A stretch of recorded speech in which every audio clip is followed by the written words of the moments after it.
Good morning everyone, welcome back to my channel. আশা করছি তোমরা সবাই খুব ভালো আছো, সুস্থ আছো। আমরাও খুব ভালো আছি। সুচন্দা জর্দার ব্লগে তোমাদের সবাইকে স্বাগত। আশা করছি আজকের ভিডিওটা তোমাদের খুব ভালো লাগবে। তো তোমাদের সবার সঙ্গে ভিডিওটা শেয়ার করতে চলে আসলাম আমি সুচন্দ্রা। কিন্তু চলো দেখতে থাকো। সকালবেলায় উঠে আমি রান্নাঘরে চলে এসেছি। দেখতেই পাচ্ছ দুটো উনুনে তোমার দুটো কড়াই বসিয়ে দিয়েছি। বুঝতে পারছো রান্নাবান্নার একটু ব্যস্ততা বেশি, কারণ আজকে আমার ছোটো ছেলের জন্মদিন। ওর 8 বছর পূর্ণ হলো, সেই জন্য একটা ছোট্ট আয়োজন করেছি ঘরোয়াভাবে। আর চলো তোমরা দেখতে থাকো। ঘরোয়াভাবে বলতে আমরা আর যে পাশের বাড়ি ওর জেঠু জেঠিমা আর কি, আর তোমার আর একটা পাশের দাদা ভাই, তারপরে ওর দিদির, এই ধরো আমাদের ছেলে মেয়েগুলোকে নিয়েই ছোট্ট করেছি। কেননা ধরো এখন ধরো বাচ্চাদের যে সবাই ধরো যেহেতু কেক কাটে, কেক কাটাটা একটা ওদের আলাদাই আনন্দ। আর কেক কাটার সময় আমার মনে হয় যে কেউ যদি একটু ভাই বোনরা একটু পাশাপাশি যদি না থাকে কেমন ফাঁকা ফাঁকা লাগে। সেই জন্য একটা হাজার কষ্ট হলেও ওর জন্যই আর কি করা, যেটা হয় আর কি সবার ক্ষেত্রেই। তো এইদিকে রান্না বসিয়ে দিয়েছি। সকালে একটু পাঁচ ভাজা করেছি, পাঁচ ভাজা আর ধরো ডাল এগুলো করেছি। আর এদিকে মাছ ভাজছি। আজকে কাতলা মাছ নিয়ে এসেছিলো সবার জন্য আর কি। তো ওর জন্য একটা ভাজা মাছ তুলে রাখবো, আর সবার জন্য একটু হালকা করে পাতলা করে ঝোল করব।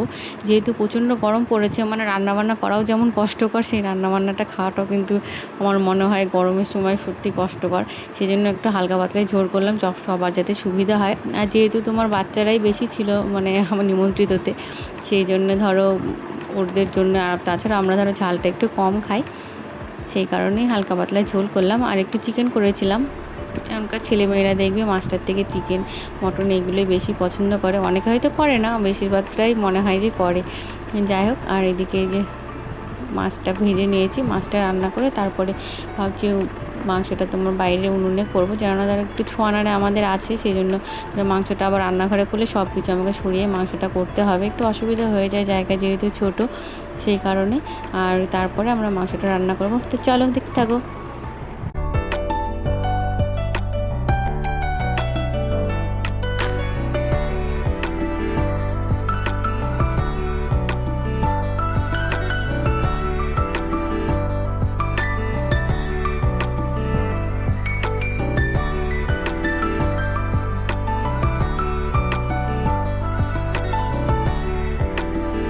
আর এদিকে মাংসটা বসিয়ে দিয়েছি, চিকেন হচ্ছে। তো মাসিকে বললাম মাংসটা একটু বসিয়ে দাও, তারপরে আমি রান্নাঘর থেকে এসে বাকিটা করে নেবো। তো মাসি মাংসটা বসিয়ে দিয়েছে, তারপরে মাংসটা কষিয়ে জলটুকু যেটুকু ধরো দেওয়ার সেইভাবে দিলাম। দিয়ে ছেলের জন্য বাটিতে প্রথমে তুলে রাখলাম, তাই ধরো পরপর এখন সবাইকে একে একে খেতে দিতে হবে। আর সবাই নিমন্ত্রিত বলতে সন্ধ্যাবেলায় বলেছি, তাছাড়া ধরো মাসিরা রয়েছে, তাদের ধরো দিতে হবে, সেই জন্য ছেলের জন্য একটু আগে তুলে রাখলাম, যেটা স্বাভাবিক ধরো সবাই হয়তো করে। আর তারপরে এই যে সাজিয়ে দিয়েছি ওকে আর আমার বড়োটাকে, দুই ভাইকে সাজিয়ে দিয়েছি। ওরা দুই ভাই খাওয়া দাওয়া করবে, তারপরে আমরা ধরো সবাই খাবো। রান্না করতে অনেকটা দেরি হয়ে গেছিলো, যেহেতু এতগুলো ধরো অল্প অল্প করে রান্না করলেও অনেকটা যেহেতু আয়োজন করেছি, ছোটো ছোটো হলো, আর একা হাতে করা বুঝতেই পারছো কতটা দেরি হয়ে যায়। যাই হোক, স্বাভাবিক ব্যাপার। তো ওকে একটু সাজিয়ে দিলাম দুপুরবেলায় ভাতটা দিয়ে সাজিয়ে দিয়েছি। আর পায়েসটা সন্ধ্যাবেলায় দিব। পায়েসটা তখন যেহেতু সবাই ধরো আসবে, আমার বাবা মা আসবে, ভাই আসবে, তারপরে ধরো ওর যে মা আসবে। তো বড়রা থাকলে একটু আশীর্বাদটা ধরো না হলে খারাপ লাগে একটু। যাই হোক, এটা আমরা ছোটো থেকে দেখে আসছি, আমরাও ছোটোবেলায় সেইভাবে আমার বাবা মারা করেছে। তো চেষ্টা করি ওই রকম যতটুকু পারার একটু ছেলেদের জন্য।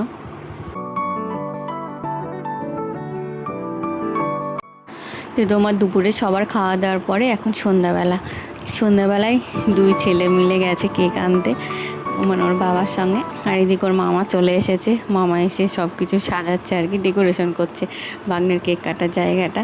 তো আর এদিকে আমি ভাত বসিয়ে দিয়েছি, রাত্রিবেলা সবার জন্য ভাতটাই করেছি।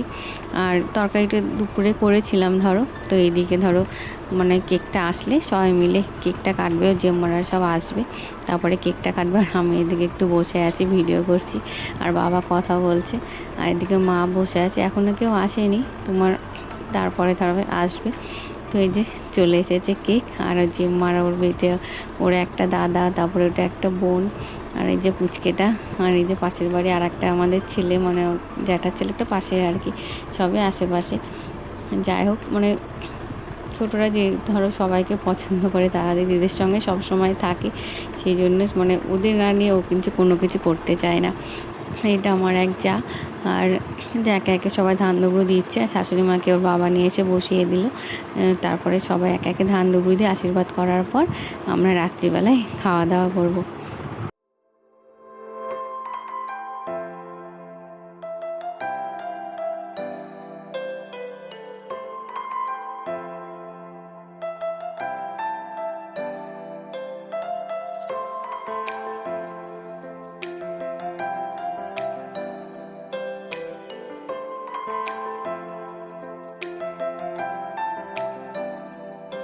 তো ধান দুপুরটা দেওয়ার পর তো যেহেতু ওগুলো ধরো পুজোর জিনিস, সেই জন্য একটু সরিয়ে নিয়ে যায়। আর কেকটা তো এখন ধরো প্রায় ডিমেরই তৈরি হয়, সেই কারণে ওগুলো সরিয়ে নিয়ে তারপর আমরা কেকটা কাটি। আর এই যে কেকটা চারিদিকে মোমবাতি দিয়েও দিদি সাজাচ্ছে। আর সাজানোর পরে কেক কাটবে, কেক কাটার পর ধরো সবাই মিলে একটু আনন্দ করবে, যা হয় আর কি স্বাভাবিক ব্যাপার।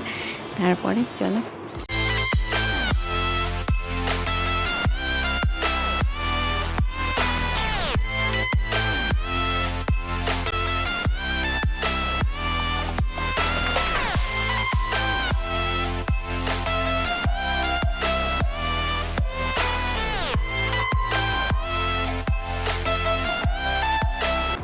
তো সবাই কেক কাটার পর খাওয়া দাওয়া করে এই যে ছেলেরা ঘরে এসেছে, ওর ভাই বোনের সঙ্গে গল্প করছে আর কী কী গিফট পেয়েছে সেগুলোকে দেখাচ্ছে। ছোটরা যেটা হয় স্বাভাবিক ব্যাপার, আর গিফট পেতে কিন্তু সবারই ভালো লাগে। আমাকেও যখন এখনও কেউ যদি কোনো জিনিস দেয় আমি কিন্তু খুব খুশি হই।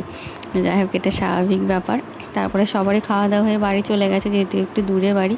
আর এই যে পাশের বাড়ি আমাদের মেয়ে জামাই, তো যেহেতু পাশে সেই জন্য বললো তার সবারই হয়ে যাক, তারপরে কাকিমণি আমি খাবো। তো এই যে দিদিভাই আর মেয়ে জামাইকে এখন লাস্টে খেতে দিচ্ছে। ওদের খাওয়া দাওয়া হয়ে গেলে তারপরে আমি আর তোমাদের দাদা খাবো। তারপরেই আজকের মতো পর্ব আর কি শেষ হলো। আর আজকের মতো ব্লগটা এখানে শেষ করছি। আমার ব্লগটা তোমাদের যদি একটু ভালো লেগে থাকে তাহলে একটু লাইক করো, আর যে নতুন বন্ধুরা চ্যানেলটাকে সাবস্ক্রাইব করোনি চ্যানেলটাকে সাবস্ক্রাইব করে দিও। আজকের মতো এই পর্যন্তই। সবাই খুব ভালো থেকো, সুস্থ থেকো। Tata, good night.